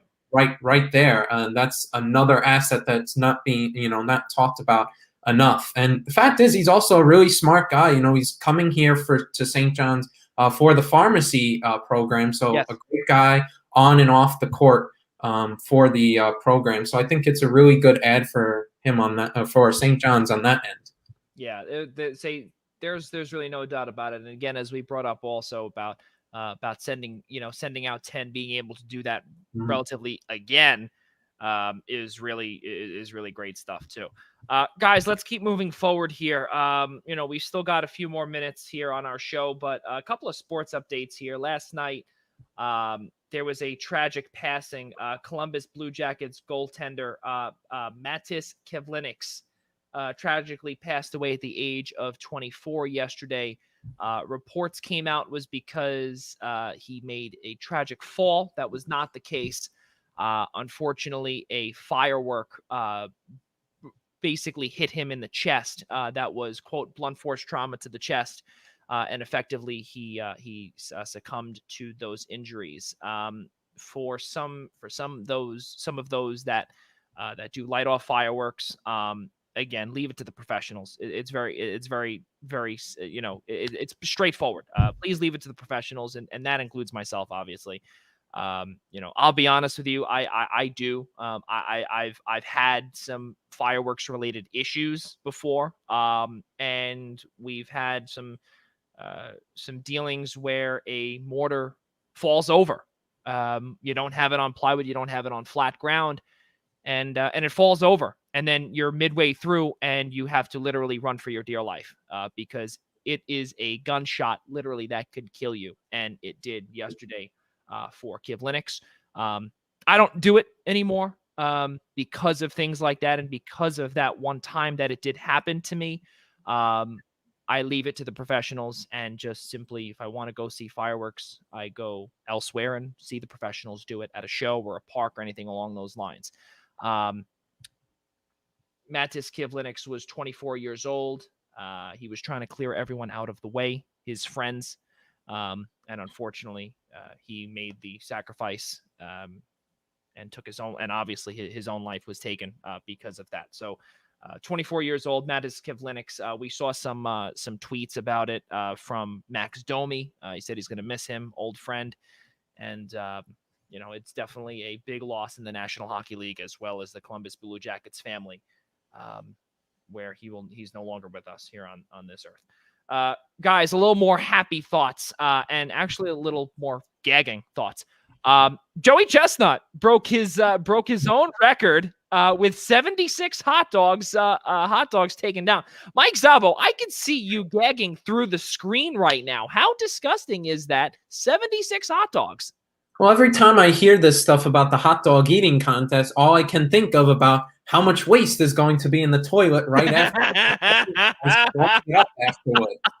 So it's funny. Every time I read that, Joey Chestnut, eats 76 hot dogs in 10 minutes, I'm just thinking, oh my God, how many pounds of crap is that going to be in throw in half an hour? Because, that's just insane how much you're putting into your body in a crazy short amount of time.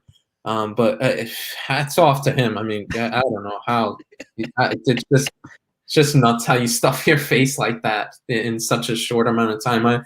Yesterday, I was with family having a barbecue. I had like 3 hot dogs in half an hour, and I think that's enough. 10 minutes, good Lord. Well, if you get money for it, you'll do anything. But. I will tell you this, though. First, before we got to see the hot dog eating contest, which, mind you, by the way, ESPN dropped the ball big time on that, because that world record was not seen because of ESPN's issues that ran from the truck to inside Mominade's Park, or formerly known as MCU Park at Coney Island. Where, mind you, this is year number 1 of it being inside a building or a ballpark or anything along those lines, because the corner of Surf and Stillwell is where Nathan's Famous is, the original Nathan's Famous. And obviously on Surf Avenue, they've got the wall, and that is exactly where they've been conducting these hot dog eating contests for as long as I've been alive. And to see it in a ballpark, I thought was pretty cool, number one, because it, helps the Mets organization, helps Brooklyn Cyclones, all cool things there. And really, it also gives, it gets that ballpark, some alternate use whenever the Cyclones are on the road. But not only that, though, but like I said, in terms of the record being broken and ESPN dropping the ball big time, Major League Eating is I'm sure of it, beyond not happy about this. Ian Schraier, we were texting about this yesterday during the lemonade chugging contest that took place prior to the hot dog eating contest. I was going to ask, what was the better record before you mentioned ESPN? Was it Joey's hot dog eating record, or was it the amount of time that the ESPN broadcast went out for? I can only, I turn it on every year, especially if I'm home, and I can only watch so much of Joey Chestnut scarfing down those hot dogs before my stomach starts to gurgle. I think it's disgusting. I can't. Honestly, if I'm eating lunch, I have a hard time holding my lunch watching it. It just looks like. I mean, I don't understand how this man is not going to spend the next 30 years. In 30 years, is not going to have serious indigestion problems. Like I just don't get it. But look, according to you, listen, you're the first person to tell me yesterday, Joey, that Major League Eating is a real thing. I thought ESPN just kind of made it up. But then again, there's pastrami eating challenges. Yes. There's potato salad eating challenges. Chicken wings. Hold on. Don't forget, there were a few guys during the introduction yesterday that we saw yesterday. There were 60 tamales eaten in 8 minutes. Now, I can't even imagine that. 60 tamales, and for those, what does your mouth feel like after that? That's exactly. I can't even have one, let alone 60. Explosive diarrhea, maybe. I don't know. Exactly. And then to see lemonade chugging contest that happened prior, and then you even had the women's contest that happened prior. And the women have about 25 to 30 hot dogs. It was not a world record, but I forgot her name, Michelle. She set the record too, though, didn't she? She set the record for the women. Yeah, for the women as well. So you've got the tamales, you've got the pastrami, you've got the corned beef sandwiches, and keep in mind too, folks, for those that are out there watching, the hot dogs have to go down with the buns as well. The bunt. And what is it? Minimum. And I saw this on the rules. What is it? Minimum 3 dunks into the water. There's a minimum number of dunks you're allowed into the water. Okay, that's right. That's right. And you know, I guess it's so that the starch doesn't like the carbs don't dissipate in the water. But whatever. The biggest thing to me also about this contest is that a late friend of mine, Liam McAvoy, may he rest in peace. He was the one that got me onto this many years ago when we were like in 2nd and 3rd grade. And I remember watching Takuro Kobayashi, for those Major League Reading fans out there. And Takuro Kobayashi was disqualified many years later because of a finding that there was some secret passageway in his stomach where they eventually found out that I don't know if this was confirmed, but I remember it was rumors that really were carried along for a while, that he had a second stomach, and he kind of had a little bit of an advantage where he was able to out eat everybody because that stomach went into the second stomach where he's able to fill everything in there. But then obviously Joey Chestnut was able to be Jaws, if you will. That is his nickname. And just out eat everybody. And he broke his own world record yesterday with 76 hot dogs. That is an Independence Day special on ESPN every single year. But kudos to Joey Chestnut. And really, I wonder if these guys wear Depends, Joey. Like, do you think these guys go up there, they wear Depends? I'm going to venture to say that they do not. But what I will say, though, is that they drink a disgusting amount of Pepto-Bismol after they are done. That I can tell you that right now. There's no doubt about it. And I think that Pepto-Bismol should be, and you know what? I don't think it was a sponsor for them. I think it used to be. I don't think it is anymore. I just love the fact that DraftKings, one or the other. Not that I ever take any betting interest whatsoever, but the fact that DraftKings was a sponsor of the hot dog eating challenge, yet there were no proposition bets on the hot dog eating challenge through DraftKings. It's crazy. It's honestly crazy stuff. But again, we bring up crazy.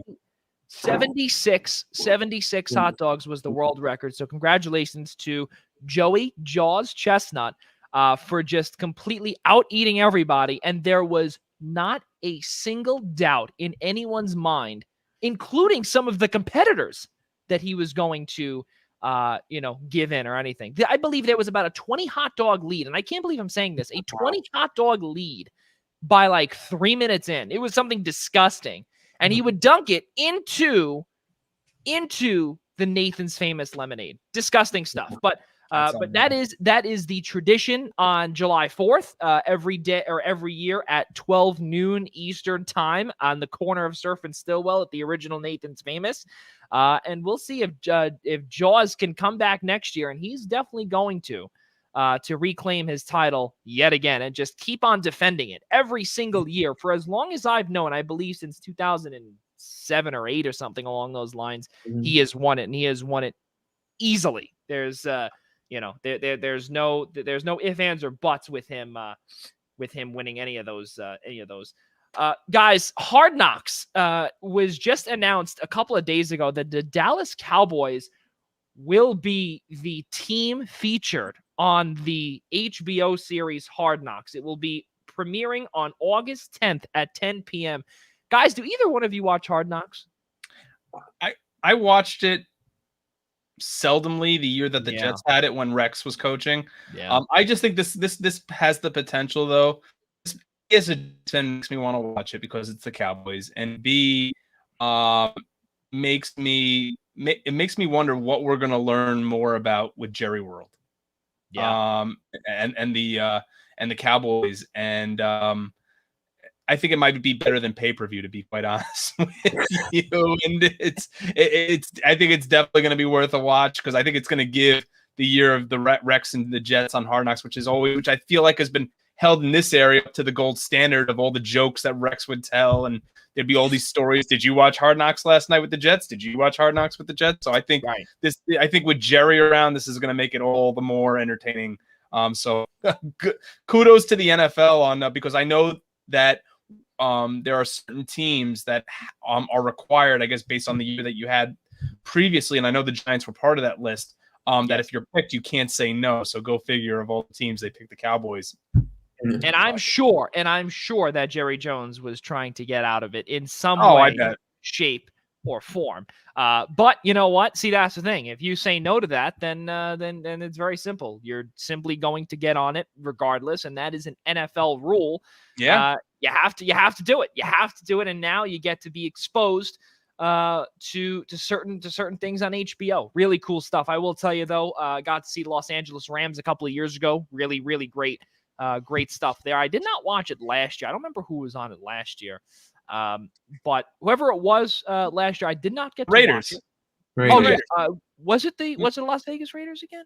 I'm pretty sure. Yeah, I'm pretty sure that. Yes, I believe it was. Yes, it was the Las Vegas Raiders. Yes, because that was obviously with thank you, Brian Morales. Yes, with the Raiders.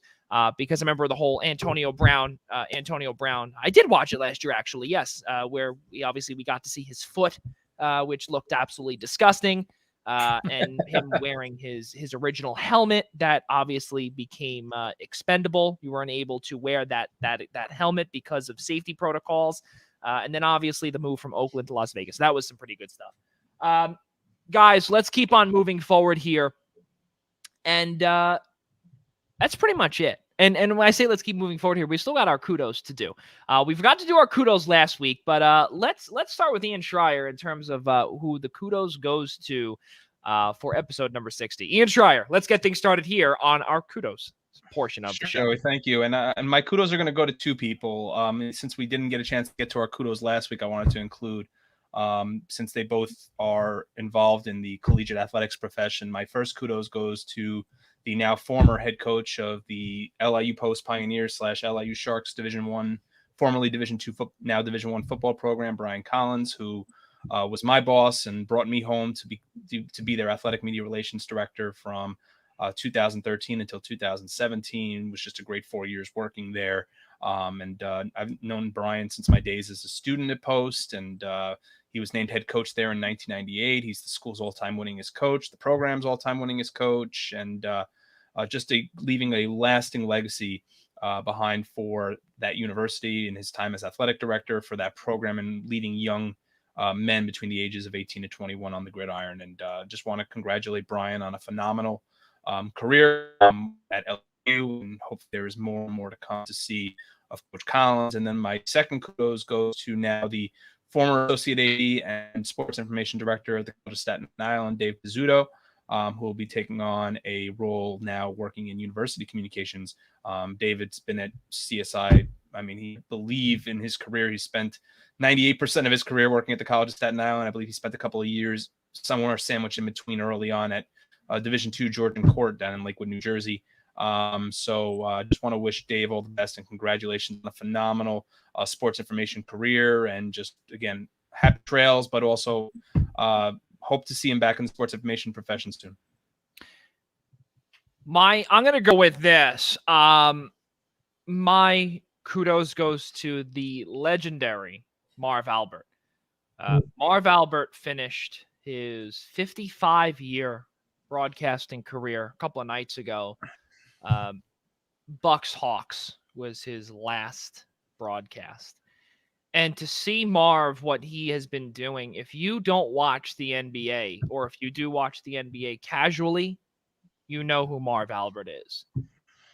And for those that are older and know about the Chicago Bulls and the New York Knicks NBA Finals when O.J. Simpson was going through his whole escapades, and we remember the voices in that NBA game, in between the special reports, in between all of that. And we got to see it on The Last Dance for the younger fan or the younger generation in myself. You got to hear Marv, and you got to hear, and really that is an iconic moment, because obviously not in world history, but also in sports history, because during all of this, that really was a big scandal at the time, a murder mystery or anything along those lines. You got to hear in between, obviously, with Michael Jordan going for, in 1994, going for another world championship. To hear Marv call those games, it was really amazing. And even that too, to hear him do it now in his early 80s is really amazing. And obviously now his son Kenny is doing a phenomenal job on NBC with the Stanley Cup final, being able to call his first finals, obviously in place of Doc Emmerich. But going back to Marv, though, really, really amazing stuff. And Brian Morales remembers this as well. Marv Albert on NBC for Knicks Bulls, iconic. Starks for 3. Yes. Yeah. And you heard it. Those moments, and exactly where you were. And that voice too. That voice will forever live on. So it Marv was Albert, June 17th, 1994 was the infamous, and I believe, Joey, and I'm not trying to correct you, but I'm just thinking back to my childhood here, because I was 9 years old on June 17th, 1994, and that was in 1994. Michael Jordan was retired already, or his first retirement. Oh, yeah, you're right. So that was actually retirement. Yes, that was his first retirement. Yes, the series you were thinking of was actually the series you were actually thinking of was Knicks Rockets, was the NBA Finals. June 17th, 1994. And then the series that preceded it was Knicks Pacers, but for the Eastern Conference Final with Reggie and all of his taunting and so on and so forth, and why I will forever respect but hate Reggie Miller till the day I die.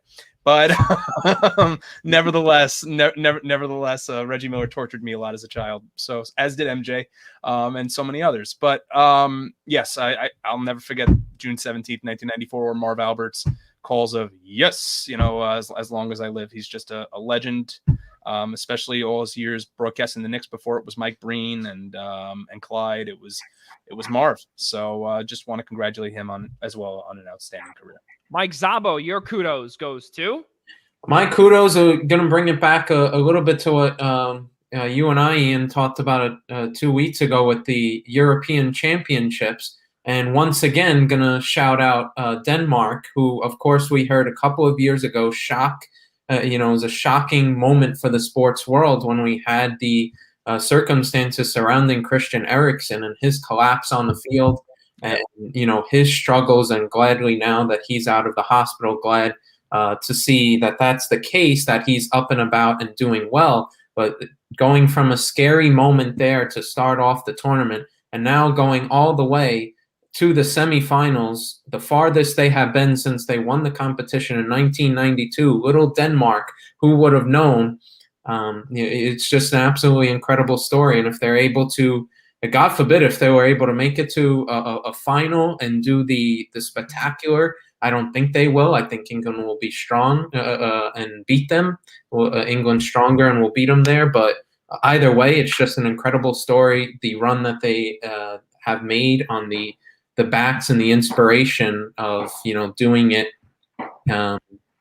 for Christian Eriksen is just inspiring, and it just brings once again a human element to sports all over again, and it gives you that team that everybody sort of wants to root for, no matter what your affiliation is and who you do like.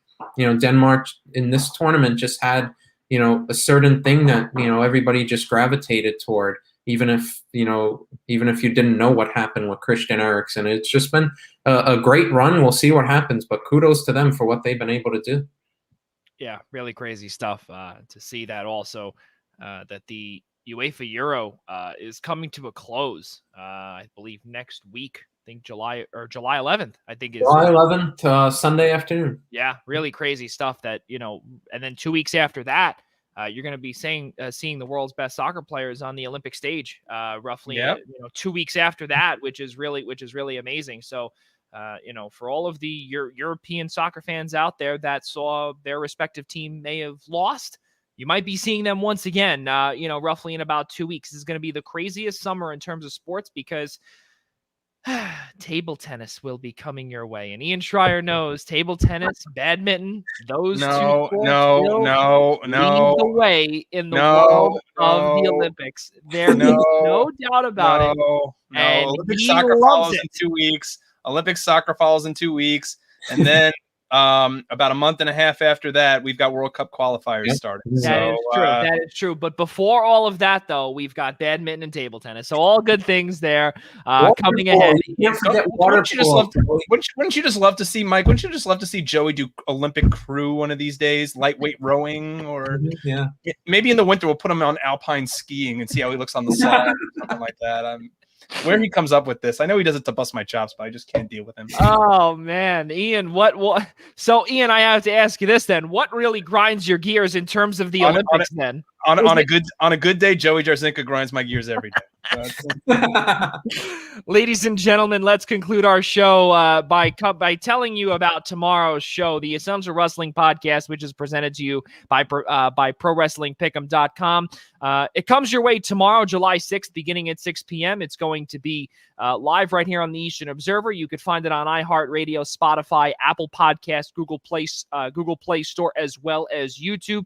Be sure to tune in tomorrow to see Al Carl, Ryan Joy, John DeConnie, John Smith, as well as Gary Mehefe take you through all things wrestling. Be sure to subscribe to our show, the Primetime Rundown, on the following platforms: iHeartRadio, Spotify, Apple Podcasts, as well as the Google Play Store. Also by searching on YouTube at the I-95 Sports and Entertainment Network. Also, let's not forget, ladies and gentlemen, our show is presented to you by Black Cats NYC. Be sure to download their newest album, Free Cake, which is out now, Play Loud. And also their newest hit single, Dirty Little Hipster, is out on the following platforms as well. Ladies and gentlemen, for Ian Schraier, Mike Szabo, and in the words of Marv Albert, for all of us here at the Eastern Observer and the Blackjack Media Group, I'm Joey Jarzynka. Thank you, and good night.